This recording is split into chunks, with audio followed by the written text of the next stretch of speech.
Class போலாமா? நீங்க என்ன பார்க்க போறோம்? நீரின் விசை. நீங்களோட பதிலாம் எல்லாமே நீங்க தான் சொல்ல போறீங்க. சரியா? நாம என்ன பண்ணிருக்கோம் அப்படின்னா ஒரு எம்டி வாட்டர் பாட்டில் எடுத்துட்டேன். அதுல 3 இடத்துல ஓட்டை போட்டு வச்சிருக்கேன். மேல, சென்டரா, அப்புறம் கடைசியில. இப்ப எந்த ஓட்டையில இருந்து உங்களுக்கு தண்ணி வேணும்? ஏன் ஆழம் அதிகரிக்க பார்க்கலாம். எல்லாருக்குமே தெரிஞ்சதுதான். சரியா? எல்லாருக்குமே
சுண்ணாம்பு வேற ஒண்ணும் கிடையாது.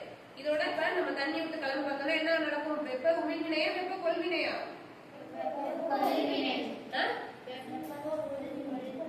நீங்களா தொட்டு பார்க்க போறீங்க. தொட்டு பாரு.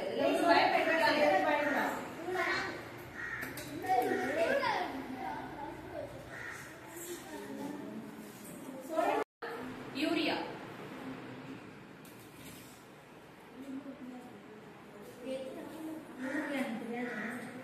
வயல் கடிப்பாங்கல்ல மரம், யூரியா மரம் அதுதான். ஆமா சில்லுன்னு. இது என்னது? Glass rod. கையை விட்டு தயாரிக்கலாமா? அந்த மாதிரி கெமிக்கல்ஸ் எல்லாம் யூஸ் பண்ணும்போது அதனால என்ன பண்ணிக்கலாம்னா கலக்கலாமா? கையை வச்சுலாம் இது பண்ணக்கூடாது. அதனால இந்த கிளாஸ் ராடை யூஸ் பண்ணி மிக்ஸ் பண்ணுவோம். ஆமா இது கிளாஸ்.